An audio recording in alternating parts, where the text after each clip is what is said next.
بسم اللہ الرحمن الرحیم۔ سامعین کرام، آپ سن رہے ہیں عمران سیریز کے سلسلے کا ایک اردو ناول ون مین شو، جس کے مصنف ہیں مظہر کلیم ایم اے، اور یہ اس سلسلے کی قسط نمبر 2 ہے۔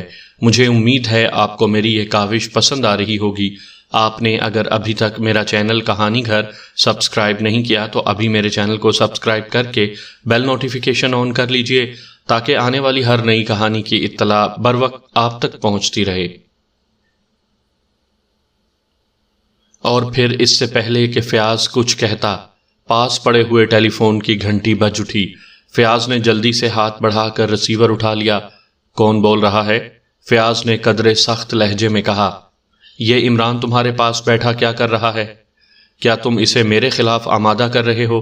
اگر ایسی بات ہے تو عمران کو کہہ دینا کہ ریڈ ٹی چاہے تو اسے سڑک پر گولی مار سکتا ہے، اس کے فلیٹ کو بم سے اڑا سکتا ہے، اس کی والدہ اور بہن کو اغوا کر سکتا ہے۔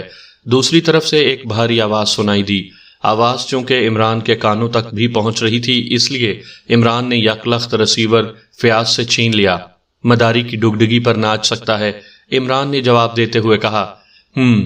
تو تم میرا مذاق اڑا رہے ہو؟ سنو عمران، میرا تم سے کوئی جھگڑا نہیں ہے، اس لیے یہ میری طرف سے آخری وارننگ ہے کہ تم میرے معاملے میں ملوث نہ ہونا، ورنہ میں تمہارا وہ حشر کروں گا کہ تم پوری دنیا کے لیے سامان عبرت بن جاؤ گے۔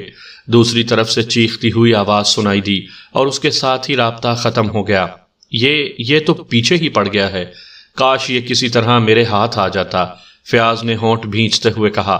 جب ہاتھ آ جائے تو مجھے بھی بتا دینا، میں بھی اس کی گردن کا ناپ معلوم کر لوں گا۔ فی الحال میں چلتا ہوں، عمران نے کہا اور تیزی سے اٹھ کر دروازے کی طرف بڑھ گیا۔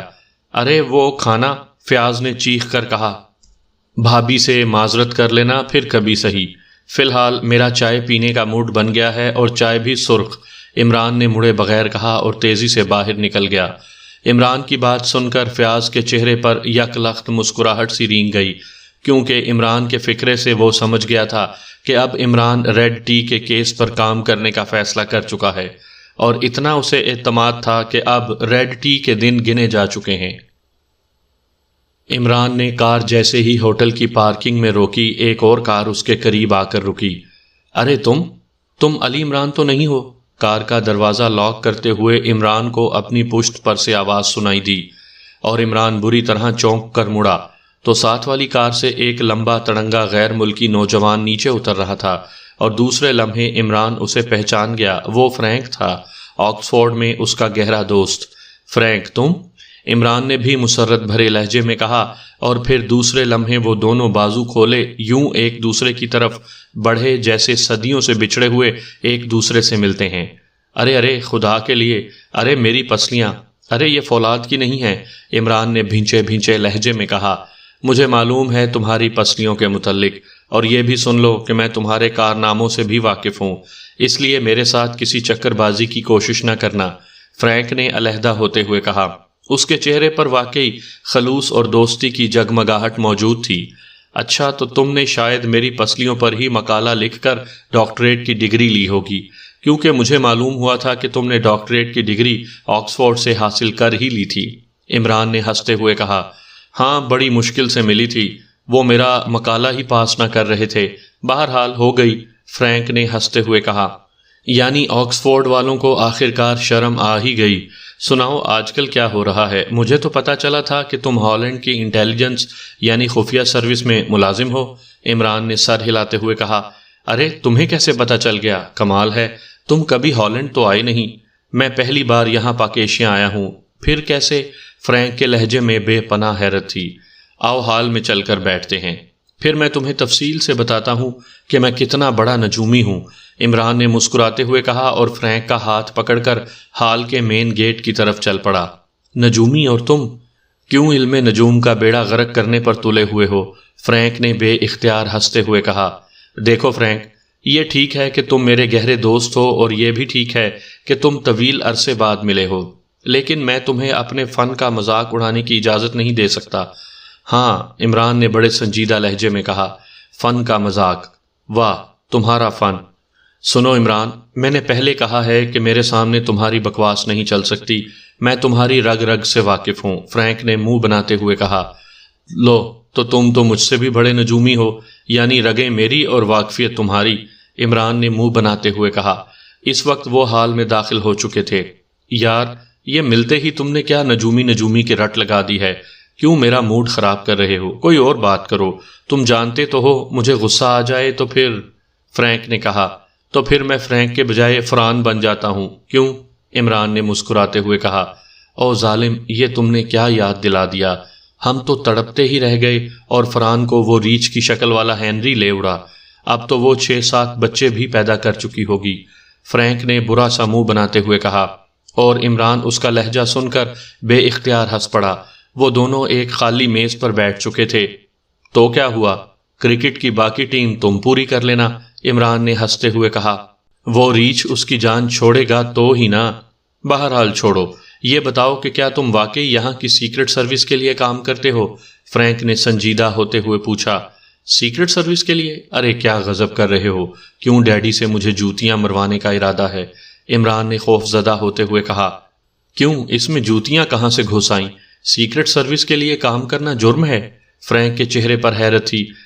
جرم تو نہیں ہے، لیکن تم خود سوچو، ڈیڈی تو سینٹرل انٹیلیجنس کے ڈائریکٹر جنرل ہوں اور ان کا بیٹا لمبے ڈنڈے والا برش اٹھائے لوگوں کی خفیہ سروس کرتا پھرے۔ ڈیڈی اسے بھلا کیسے گوارا کر سکتے ہیں؟ عمران نے کہا۔ برش اٹھائے اور خفیہ سروس کرتا پھرے؟ کیا تم ابھی مینٹل ہسپتال سے تو فرار ہو کر نہیں آئے؟ میں سیکرٹ سروس کی بات کر رہا ہوں اور تم نہ جانے کیا کیا بکواس کر رہے ہو، فرینک نے حیرت بھرے انداز میں کہا۔ بھائی انسان کی خفیہ سروس یعنی سیکرٹ سروس یہی تو ہو سکتی ہے کہ برش سے صفائی۔ ارے اب میں کیسے وضاحت کروں، بات ہی شرم والی ہے، عمران نے باقاعدہ سنجیدہ ہوتے ہوئے کہا، اور فرینک چند لمحے تو غور سے اسے دیکھتا رہا جیسے اس کی بات پر غور کر رہا ہو۔ دوسرے لمحے اس کے حلق سے اس قدر زوردار قہقہا نکلا کہ حال میں موجود ہر شخص بے اختیار چونک کر اسے دیکھنے لگا۔ ارے آہستہ ہنسو، یہ شرفاء کا ہوٹل ہے، خفیہ سروس والوں کا نہیں، عمران نے کہا۔ اچھا تو تم نے مجھے بھی اس خفیہ سروس میں گھسیٹ لیا۔ ویسے ایک بات ہے، سیکرٹ سروس کے اس نئے معنی نے مزہ دے دیا ہے۔ بہت خوب، فرینک نے بڑے بے تکلفانہ انداز میں عمران کے زانوں پر زور سے ہاتھ مارتے ہوئے کہا، اور عمران یک لخت چیختا ہوا اچھلا اور کرسی سمیت نیچے فرش پر جا گرا۔ ارے کیا ہوا؟ فرینک بوکھلا کر اٹھ کھڑا ہوا، جبکہ عمران کے منہ سے اس طرح کراہیں نکل رہی تھیں جیسے اس کے جسم کی ساری ہڈیاں ٹوٹ کر بکھر گئی ہوں۔ پاس ہی موجود ویٹر تیزی سے عمران کی طرف بڑھا، ادھر فرینک نے بھی جھک کر اس کا بازو پکڑا اور عمران کراہتا ہوا یوں اٹھا جیسے اٹھ کر اس نے فرینک کی 7 پشتوں پر احسان کر دیا ہو۔ ویٹر نے کرسی سیدھی کی۔ یہ تمہیں کیا ہو گیا تھا؟ پہلے تو تم اس قدر کمزور نہ ہوتے تھے، فرینک نے حیران ہوتے ہوئے پوچھا۔ اس وقت جوانی تھی، اب تو بڑھاپے کی آخری منزلیں بھی کراس کر چکا ہوں، عمران نے کراتے ہوئے منہ بنا کر جواب دیا۔ صاحب کیا لاؤں؟ ویٹر نے مسکراتے ہوئے پوچھا۔ ان سے پوچھ لو یہ کیا پینا چاہتے ہیں، اور میرے لیے ہلدی چونا، عمران نے کہا۔ ہلدی چونا؟ وہ کیا ہوتا ہے؟ کیا کسی نئے مشروب کا نام ہے؟ فرینک نے اور زیادہ حیران ہوتے ہوئے کہا۔ ہاں، جب تم جیسے رستم کا ہاتھ کسی کمزور پر پڑ جائے تو اسے یہی مشروب ہی پینا پڑتا ہے، اس سے ٹوٹی ہوئی ہڈیاں جڑ جاتی ہیں، عمران نے سر ہلاتے ہوئے کہا۔ صاحب آپ کے لیے کیا لاؤں؟ عمران صاحب کے متعلق تو مجھے علم ہے، یہ تو کافی پئیں گے، ویٹر نے مسکراتے ہوئے فرینک سے کہا۔ اچھا تو جناب یہاں پہلے بھی آتے جاتے رہتے ہیں، ٹھیک ہے میرے لیے بھی کافی ہی لے آؤ، فرینک نے کہا، اور ویٹر تیزی سے واپس مڑ گیا۔ فرینک یار سچ بتانا، کتنی شادیاں کی ہیں تم نے؟ عمران نے ویٹر کے جاتے ہی بڑے سنجیدہ لہجے میں پوچھا۔ شادیاں؟ اور کتنی؟ کیا مطلب؟ یہ شادیاں اچانک کہاں سے ٹپک پڑیں؟ فرینک نے حیران ہو کر پوچھا۔ ایک تو تم بات بات پر حیران ہو جاتے ہو، آکسفورڈ میں بھی تمہارا یہی حال تھا، اس لیے تو فران کو ہنری سے شادی کرنی پڑ گئی ہوگی۔ دیکھو میں نے شادی نہیں کی، اس لیے میں اس قدر کمزور ہو گیا ہوں کہ تمہارا ایک ہاتھ بھی نہیں سہ سکا، اور ظاہر ہے تمہارا ہاتھ اس قدر بھاری تھا کہ مجھے یوں محسوس ہوا کہ جیسے کوئی چٹان میرے زانوں پر آ گری ہو۔ اس کا یہی مطلب ہو سکتا ہے کہ تم شادیاں کر کر کے طاقتور ہو گئے ہو، عمران نے اپنی بات کی باقاعدہ وضاحت کرتے ہوئے کہا، اور فرینک اس کی بات سن کر بے اختیار ہنس پڑا۔ تمہاری عادتیں واقعی وہی ہیں، تم ذرا برابر بھی نہیں بدلے، ویسے یہ سن لو کہ میں بھی تمہاری طرح کنوارا ہی ہوں، فرینک نے ہنستے ہوئے کہا۔ اسی لمحے ویٹر نے کافی کے برتن میز پر لگا دیے۔ وہ تم میری بات گول کر گئے تھے، وہ سیکرٹ سروس والی۔ اصل بات یہ ہے کہ میں یہاں آ کر تم سے خود ملنا چاہتا تھا۔ میں آج صبح ہی یہاں پہنچا ہوں اور اسی ہوٹل میں رہائش پذیر ہوں، لیکن مجھے تمہارے گھر کا پتہ نہیں تھا۔ اب یہ اتفاق ہے کہ تم سے یہاں ملاقات ہو گئی۔ فرینک نے کافی کا مگ اٹھاتے ہوئے یک لخت سنجیدہ ہوتے ہوئے کہا۔ جب ہوٹل میں تمہیں کمرہ مل گیا تو پھر تم مجھے کیوں تلاش کر رہے تھے؟ مسئلہ تو رہائش کا ہی ہوگا، وہ تو حل ہو گیا، عمران نے منہ بناتے ہوئے کہا۔ رہائش کا مسئلہ نہیں ہے، تم غلط سمجھے ہو، ایک سرکاری مسئلہ ہے۔ تمہاری اطلاع درست ہے کہ میں ہالینڈ کی انٹیلیجنس میں ہوں، اور انٹیلیجنس میں ہوتے ہوئے مجھے تمہارے بارے میں علم ہوا تھا کہ تم پاک ایشیا سیکرٹ سروس میں باقاعدہ شامل تو نہیں ہو، لیکن اس کے لیے کام کرتے ہو، اور انٹیلیجنس کا سپرنٹینڈنٹ فیاض تمہارا گہرا دوست ہے۔ میں اس سرکاری مسئلے کے سلسلے میں تم سے ملنا چاہتا تھا، فرینک نے کہا۔ سپرنٹینڈنٹ فیاض کا تو قطعی ارادہ نہیں ہے انٹیلیجنس چھوڑنے کا، اور ویسے بھی یہ ملک ہالینڈ کی نسبت تو خاصا پسماندہ ہے، یہاں تمہیں اتنی تنخواہ تو نہیں مل سکتی، عمران نے کافی کی چسکی لیتے ہوئے کہا۔ اچھا، تو اب یہ نیا چکر چلا دیا؟ یار تم سے تو بات کرنا ہی مصیبت بن جاتا ہے، سیدھی بات تو تم کرتے ہی نہیں۔ میں یہاں سپرنٹینڈنٹ فیاض کی جگہ لینے نہیں آیا، ایک مجرم کے پیچھے آیا ہوں، اور اس سلسلے میں سپرنٹینڈنٹ فیاض سے ملنا چاہتا ہوں، سرکاری طور پر نہیں بلکہ پرائیویٹ طور پر، فرینک نے آنکھیں نکالتے ہوئے کہا۔ وہ مجرم سپرنٹینڈنٹ فیاض کی قید میں ہے، عمران نے چونک کر پوچھا۔ قید میں؟ کیا مطلب؟ فرینک نے بھویں اچکاتے ہوئے کہا۔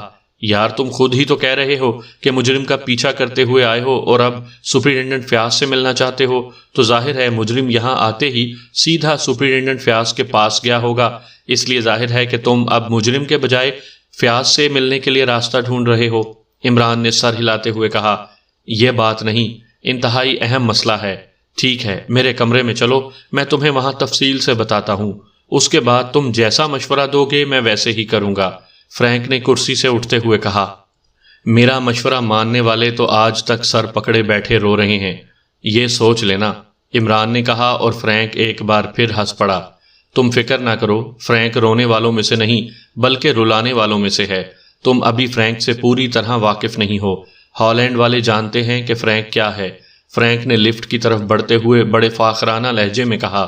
ہالینڈ والے کیا جانتے ہیں اور کیا نہیں، اس کا تو مجھے علم نہیں، البتہ اتنا علم ضرور ہے کہ فرینک کی فران کو ہنری لے اڑا ہے، اور فران نے 5-6 بچے بھی پیدا کر دیے ہیں، جبکہ فرینک بیچارہ ابھی جاسوسی ہی کرتا پھر رہا ہے، عمران نے مسکراتے ہوئے جواب دیا، اور فرینک مصنوعی غصے کے سے انداز میں اسے گھورنے لگا۔ چند لمحوں بعد وہ تیسری منزل کے ایک کمرے میں موجود تھے۔ ایک طرف فرینک کا اٹیچی کیس پڑا ہوا تھا، جبکہ الماری کے کھلے پٹوں میں سے اس کے 2 لٹکے ہوئے سوٹ بھی صاف دکھائی دے رہے تھے۔ ہاں، اب بتاؤ کہ فران کا پیچھا کرتے کرتے تم سپرنٹینڈنٹ فیاض تک کیسے پہنچ گئے، عمران نے کرسی پر بیٹھتے ہوئے بڑے اطمینان سے کہا۔ بکواس نہیں چلے گی، سمجھے؟ بڑا اہم مسئلہ ہے، سنو۔ ایک بین الاقوامی مجرم ہے، ریڈ ٹی، جانتے ہو ریڈ ٹی کو؟ فرینک نے غصیلے لہجے میں کہا، اور فرینک کے منہ سے ریڈ ٹی کا نام سن کر عمران دل میں تو ضرور چونک پڑا، لیکن اس نے چہرے پر کسی قسم کے تاثرات پیدا نہ ہونے دیے۔ Red tea? یہ چائے کی کوئی نئی قسم ہے؟ ہمارے ہاں عام ٹی کے علاوہ تو گرین ٹی ہوتی ہے، عمران نے بڑے سادہ سے لہجے میں کہا۔ یہ چائے کی قسم نہیں ہے، ایک انتہائی عیار اور خطرناک مجرم کا نام ہے، فرینک نے ایک ایک لفظ پر زور دیتے ہوئے کہا۔ کمال ہے، کل کو تم کہو گے کہ کوبا کولا بھی ایک مجرم کا نام ہے، پرسوں مینگو جوس کا نام مجرم کا نام آ جائے گا، اور اس کے بعد پوری کریانے کی دکان میدان جرائم میں کود پڑے گی، عمران نے برا سا منہ بناتے ہوئے کہا۔ یہ مجرم آج کل تمہارے ملک میں کام کر رہا ہے، فرینک نے غور سے عمران کو دیکھتے ہوئے کہا۔ کہاں ہے دکان اس کی؟ عمران نے چونک کر پوچھا۔ دکان؟ کیسی دکان؟ فرینک نے چونکتے ہوئے پوچھا۔ وہی سرخ چائے کی، چلو چل کر پی لیتے ہیں، پتہ تو چلے کہ یہ سرخ چائے ہوتی کیسی ہے، عمران نے سر ہلاتے ہوئے جواب دیا۔ اس کا مطلب ہے میں نے تمہارے متعلق اب تک جو سنا ہے وہ غلط ہے، تم بالکل احمق اور گھامڑ آدمی ہو۔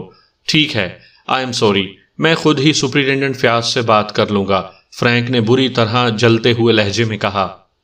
لیکن تم اس سے کس طرح بات کرو گے؟ تمہیں جتنی انگریزی آتی ہے اتنی انگریزی تو وہ 5ویں جماعت میں پڑھ چکا ہے، اور اردو تمہیں آتی نہیں۔ عمران نے مسکراتے ہوئے کہا، ویسے وہ دل ہی دل میں سوچ رہا تھا کہ ریڈ ٹی کا سلسلہ اس کی توقع سے کچھ زیادہ ہی دراز ہوتا جا رہا ہے۔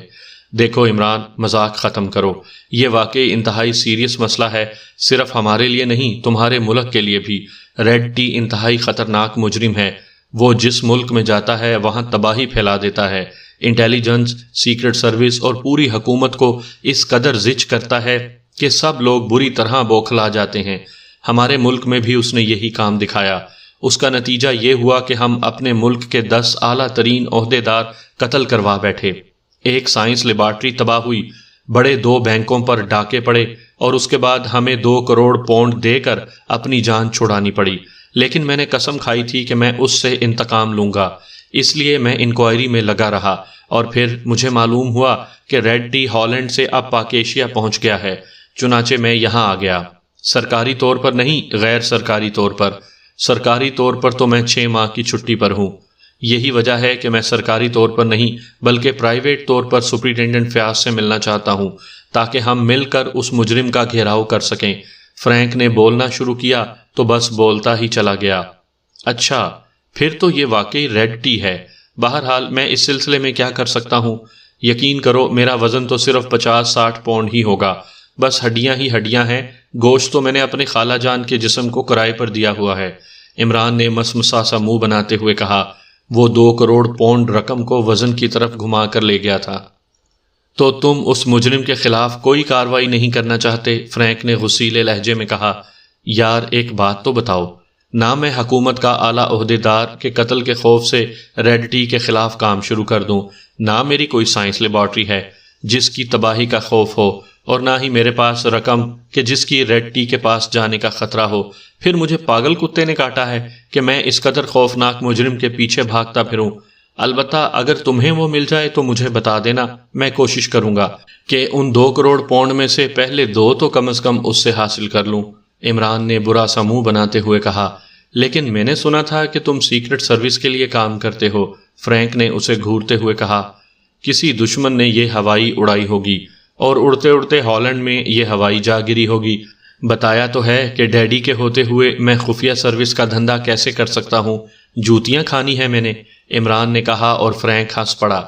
ٹھیک ہے، میں سمجھ گیا، یہ کیس سیکرٹ سروس کا نہ ہوگا، انٹیلیجنس اسے ڈیل کر رہی ہوگی۔ کیا تم سپرنٹینڈنٹ فیاض سے میری ملاقات کروا سکتے ہو؟ فرینک نے ہنستے ہوئے کہا۔ کتنے پیسے ہیں تمہاری جیب میں؟ عمران نے بڑے سنجیدہ لہجے میں پوچھا۔ پیسے؟ کیا مطلب؟ فرینک نے چونکتے ہوئے پوچھا۔ وہ آج کل زخمی ہو کر گھر پڑا ہے، اس لیے ظاہر ہے ایسا ملاقاتی اسے پسند آئے گا جو اس کے علاج معالجے کا خرچہ تو کم از کم اٹھا لے۔ اور یہ بھی بتا دوں کہ وہ سپرنٹینڈنٹ فیاض ہے، کوئی گھسیارا نہیں، زخم کی پٹی بھی 2 گھوڑا بوسکی سے کم کپڑے کی نہیں باندھتا، عمران نے کہا۔ زخمی پڑا ہے؟ کیا مطلب؟ کس نے اسے زخمی کیا ہے؟ فرینک نے بری طرح چونکتے ہوئے پوچھا۔ وہ عمران کی باقی بات گول کر گیا تھا، وہ بھی کسی ٹی وغیرہ کا نام لے رہا تھا۔ اب مجھے تفصیلات کا تو علم نہیں، میں تو یہی سمجھا تھا کہ گرم چائے کی کیتلی اس پر الٹ گئی ہوگی، اس لیے ٹی ٹی پکاروں کا گانا گاتا پڑا ہوا ہے، عمران نے سر ہلاتے ہوئے کہا۔ اوہ، اس کا مطلب ہے کہ ریڈ ٹی نے اپنی کارروائی شروع کر دی ہے۔ وہ ایسے ہی کرتا ہے، پہلے وارننگ دیتا ہے، پھر بھرپور کارروائی کرتا ہے۔ اس نے یقیناً پہلے یہاں کے اہم عہدیداروں کو خطوط لکھے ہوں گے کہ وہ استعفیٰ دے دیں، پھر کسی ایک کا قتل کر دیا ہوگا، اس کے بعد اس نے سپرنٹینڈنٹ فیاض کو زخمی کر کے حکومت کو یہ بتایا ہوگا کہ وہ چاہے تو سب کچھ کر سکتا ہے، فرینک نے تیز تیز لہجے میں کہا۔ اب جب تم سب کچھ جانتے ہو تو پھر مجھ سے کیوں پوچھ رہے ہو؟ اب یہ بھی بتا دو کہ وہ آئندہ کیا کرے گا۔ آج مجھے احساس ہو رہا ہے کہ مجھ سے بھی بڑے نجومی پڑے ہیں اس دنیا میں۔ ویسے ایک بات پوچھوں؟ عمران نے کہا۔ کیا بات ہے؟ فرینک نے چونک کر پوچھا۔ یہ ریڈ ٹی کہیں سارے کام تم سے مشورہ لے کر تو نہیں کرتا کہ تم اس سے اس قدر واقف ہو؟ عمران نے کہا، اور فرینک بری طرح ہونٹ کاٹنے لگا، جیسے اسے عمران کی بات پر شدید غصہ آ رہا ہو۔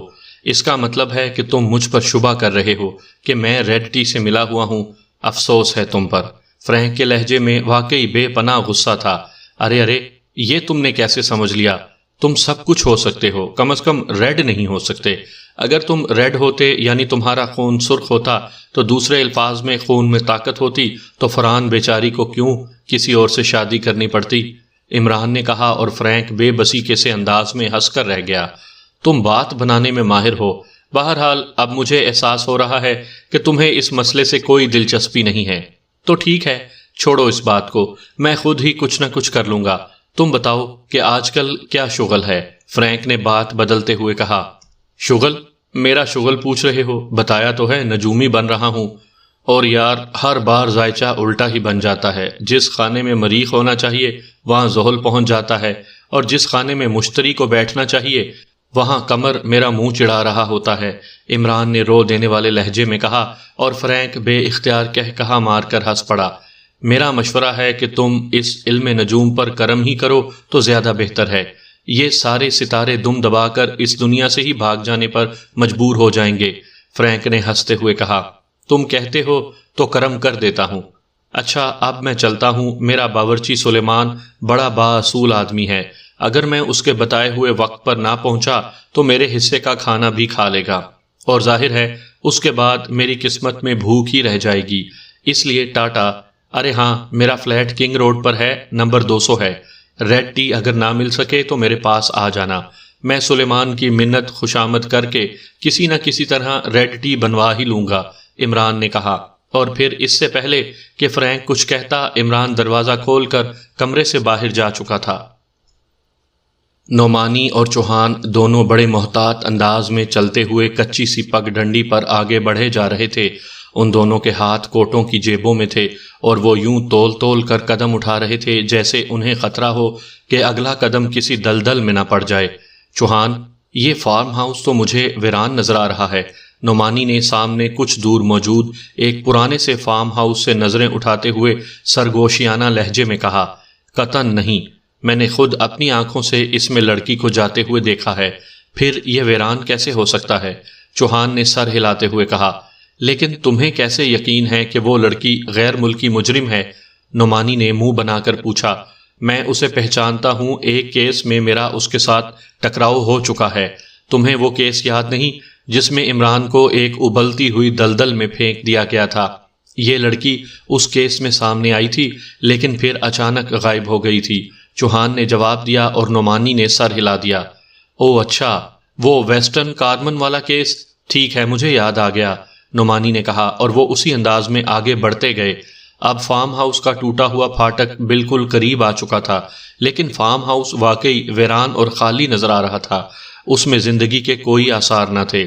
چوہان اور نعمانی ایک ہوٹل میں کھانا کھانے کے بعد ویسے ہی لانگ ڈرائیو کا لطف لینے کے لیے ادھر نکل آئے تھے، کیونکہ آج کل ایکس2 کی طرف سے مکمل خاموشی تھی، ان کے پاس کوئی کام تو نہیں تھا، اس لیے وقت گزارنے کے لیے وہ بھی ایسے ہی ادھر ادھر گھومتے پھرتے رہتے تھے کہ اچانک ایک کار ان کے قریب سے گزری اور ڈرائیونگ سیٹ پر بیٹھا ہوا چوہان چونک پڑا۔ کار ان سے کچھ دور ایک بائیں روڈ پر مڑ گئی۔ میں 1 منٹ میں آیا، چوہان نے اپنی کار روکتے ہوئے کہا، اور پھر وہ کار سے اتر کر تیزی سے بھاگتا ہوا اسی بائیں روڈ کی طرف مڑ گیا، جبکہ نعمانی حیران و پریشان بیٹھا رہ گیا۔ اور پھر تھوڑی دیر بعد چوہان نے آ کر بتایا کہ وہ لڑکی ایک بین الاقوامی مجرمہ ہے اور یہاں سے قریب ہی ایک ویران فارم ہاؤس میں گئی ہے۔ نعمانی بھی اسے چیک کرنے کے لیے چوہان کے ساتھ چل پڑا۔ کار انہوں نے وہیں رہنے دی اور پیدل آگے بڑھ گئے۔ وہ کار تو کم از کم نظر آ جاتی، یہاں تو وہ کار بھی نظر نہیں آ رہی، نعمانی نے فارم ہاؤس کے پھاٹک کے قریب پہنچ کر کہا۔ ہو سکتا ہے وہ فارم کی پچھلی طرف موجود ہو، تم پچھلی طرف جا کر خیال کرو۔ میں پھاٹک کی طرف سے اندر جاتا ہوں، چوہان نے کہا۔ میرا خیال ہے ہمیں باہر ہی انتظار کرنا چاہیے، لڑکی بہرحال آئے گی تو باہر ہی، تو ہم اس کی نگرانی کر کے صورتحال معلوم کر لیں گے۔ نعمانی شاید ذہنی طور پر اس لڑکی کے پیچھے فارم ہاؤس میں جانے کے لیے ہچکچا رہا تھا۔ دیکھنا تو یہی ہے کہ یہ لڑکی یہاں ویران فارم میں کیا کرنے گئی ہے، ورنہ کار کو تو اس کے نمبروں سے بھی ٹریس کیا جا سکتا ہے، چوہان نے کہا۔ اور پھر نعمانی نے بھی اس بات میں سر ہلا دیا اور وہ تیزی سے اس فارم کی عقبی طرف کو مڑ گیا، جبکہ چوہان پھاٹک کھول کر بڑی احتیاط سے اندر داخل ہوا۔ اب اس نے ریوالور جیب سے نکال کر ہاتھ میں لے لیا تھا۔ فارم کا سامنے والا حصہ بالکل شکستہ تھا، البتہ کار کے ٹائروں کے نشانات ادھر جاتے صاف دکھائی دے رہے تھے۔ چوہان ان نشانوں کو دیکھتا ہوا آگے بڑھتا گیا، لیکن دوسرے لمحے وہ بری طرح چونک گیا جب اس نے ٹائروں کے نشانات سائیڈ کی طرف گھوم کر جاتے ہوئے دیکھے۔ وہ ان نشانات کے پیچھے سائیڈ کی طرف گھوم گیا۔ فارم ہاؤس کی عمارت کے عقبی طرف پہنچتے ہی اس کے حلق سے ایک طویل سانس نکل گیا، کیونکہ عقبی طرف دیوار ٹوٹی ہوئی تھی اور کار کے ٹائروں کے نشانات بتا رہے تھے کہ کار عقبی طرف سے نکل گئی ہے۔ چوہان تیزی سے عقبی دیوار کے پاس پہنچا۔ نعمانی بھی ایک درخت کی اوٹ سے نکل کر باہر آ گیا۔ وہ تو اس طرف سے نکل گئی، چوہان نے قدرے شرمندہ سے لہجے میں کہا۔ اس کا مطلب ہے کہ اسے ہمارے تعاقب کا علم ہو گیا ہوگا، ورنہ اسے اس طرح ڈاج دے کر نکلنے کی کیا ضرورت تھی، نعمانی نے کہا۔ لیکن پھر اس سے پہلے کہ چوہان اس کی بات کا جواب دیتا، اچانک انہیں پھاٹک کی طرف سے کسی کار کے انجن کی آواز سنائی دی تو وہ دونوں تیزی سے عقبی دیوار سے نکل کر ایک بڑی جھاڑی کی اوٹ میں ہو گئے۔ چند لمحوں بعد سیاہ رنگ کی ایک لمبی سی کار اس عقبی دیوار کے پاس آ کر رکی، لیکن اس میں سے کوئی باہر نہ نکلا۔ کار کے شیشے بلائنڈ تھے، اس لیے اندر موجود افراد نظر نہیں آ رہے تھے۔ کار چند لمحے وہاں رکی رہی، پھر تیزی سے بیک ہوئی۔ آؤ، وہ واپس جا رہی ہے، چوہان نے نعمانی کا ہاتھ دباتے ہوئے کہا، اور وہ فارم ہاؤس کی سائیڈ دیوار کے قریب سے دوڑتے ہوئے آگے بڑھتے گئے۔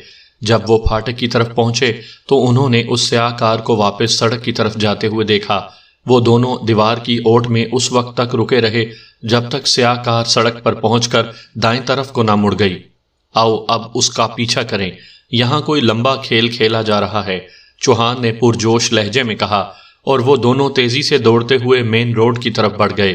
مین روڈ پر پہنچ کر وہ تیزی سے ایک سائیڈ پر کھڑی اپنی کار کی طرف دوڑے۔ سیاہ کار ابھی اسی طرف کو گئی تھی، اس لیے انہوں نے کار اسی طرف بڑھا دی، لیکن خاصی تیز کار بھگانے کے باوجود سیاہ کار کا کہیں دور تک نام و نشان تک نہ مل سکا۔ کمال ہے، یہ سیاہ کار کہاں چلی گئی؟ اب تک تو اسے نظر آ جانا چاہیے تھا، نعمانی نے حیران ہوتے ہوئے کہا۔ ہو سکتا ہے وہ بھی کسی سائیڈ روڈ پر مڑ گئی ہو، چوہان نے ہونٹ بھینچتے ہوئے کہا، اور نعمانی نے سر ہلا دیا۔ تھوڑی دیر بعد ان کی کار شہر پہنچ گئی، لیکن سیاہ کار انہیں نظر نہ آئی۔ بس ہو گیا تعاقب، اب اپنے فلیٹوں پر چلیں، نعمانی نے ہنستے ہوئے کہا، اور چوہان بھی شرمندہ سی ہنسی ہنس کر رہ گیا۔ ان کے نمبر تو معلوم ہیں، ان کے مالکوں کا تو پتہ چل ہی جائے گا، چوہان نے چند لمحے خاموش رہنے کے بعد کہا۔ رجسٹریشن آفس میں میرا ایک واقف ہے، میں ٹیلی فون کر کے پتہ کر لیتا ہوں، نعمانی نے کہا۔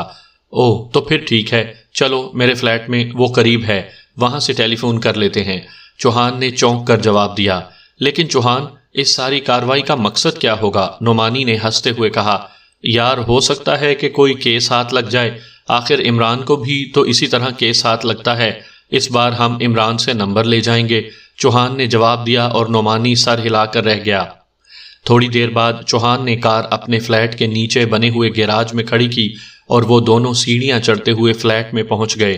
وہاں پہنچتے ہی نعمانی نے رجسٹریشن آفس کا نمبر ملا کر اپنے دوست سے بات کرنی چاہی، لیکن وہ ایک طویل سانس لے کر رہ گیا جب اسے بتایا گیا کہ وہ طویل رخصت پر ہے۔ میرا خیال ہے ہم X2 کو مطلع کر دیں، اپنے طور پر نہ بھاگتے رہیں، نعمانی نے ریسیور کریڈل پر رکھتے ہوئے کہا، اور پھر اس سے پہلے کہ چوہان کوئی جواب دیتا یا نعمانی دوبارہ ریسیور اٹھاتا، ٹیلی فون کی گھنٹی بج اٹھی۔ یس، چوہان اسپیکنگ، چوہان نے ریسیور اٹھا کر کہا۔ کیونکہ فلیٹ اس کا تھا اس لیے ظاہر ہے آنے والے فون کو اسی نے اٹینڈ کرنا تھا۔ میں ریڈ ٹی بول رہا ہوں، اگر تم دونوں کا تعلق انٹیلیجنس سے ہے تو سپرنٹینڈنٹ فیاض کو بتا دینا کہ کل صبح ہونے سے پہلے ایک اور عہدیدار کو بطور وارننگ قتل کر دیا جائے گا۔ دوسری طرف سے ایک بھاری آواز سنائی دی، تم کون ہو بھائی؟ میرا تو نہ ہی انٹیلیجنس سے کوئی تعلق ہے اور نہ ہی میں کسی سپرنٹینڈنٹ فیاض کو جانتا ہوں، میں تو ایک کاروباری آدمی ہوں، چوہان نے اپنے آپ پر کنٹرول رکھتے ہوئے بڑے سادہ سے لہجے میں جواب دیا۔ سنو، ہم نے تمہیں باقاعدہ ٹریپ کیا تھا، تمہاری کار میں ہونے والی تمام گفتگو میرے پاس ٹیپ ہے۔ کاروباری آدمی نہ ہی کسی کا تعاقب کرتے ہیں اور نہ رجسٹریشن آفس سے نمبر معلوم کرتے ہیں۔ پھر تم نے اپنی گفتگو میں عمران کا حوالہ دیا ہے، اور میں جانتا ہوں کہ عمران انٹیلیجنس کے سپرنٹینڈنٹ فیاض کا دوست ہے۔ اگر میں چاہتا تو راستے میں ہی تمہیں تمہاری کار سمیت تباہ کر سکتا تھا، لیکن میں فی الحال صرف وارننگ دے رہا ہوں، ریڈ ٹی نے کہا، اور اس کے ساتھ ہی رابطہ ختم ہو گیا۔ اسے میرے فون نمبر کا کیسے علم ہو گیا؟ چوہان نے رسیور رکھتے ہوئے حیران ہو کر کہا۔ تم X2 سے بات نہ کرنا، ہو سکتا ہے اس نے فون ٹیپ کر لیا ہو۔ عمران سے بات کر لیتے ہیں، یہ تو پہلے سے ہی چکر چل رہا ہے، نعمانی نے کہا۔ لیکن اس چکر میں ہم کیسے فٹ ہو گئے کہ انہیں ہمیں ٹریپ کرنے کی آخر کیا ضرورت تھی؟ چوہان کے لہجے میں ابھی تک حیرت تھی، لیکن نعمانی نے ہاتھ بڑھا کر رسیور اٹھایا اور پھر عمران کے نمبر ڈائل کرنا شروع کر دیے۔ سلیمان بول رہا ہوں۔ 1-2 بار گھنٹی بجنے کے بعد دوسری طرف سے رسیور اٹھا لیا گیا اور سلیمان کی آواز سنائی دی۔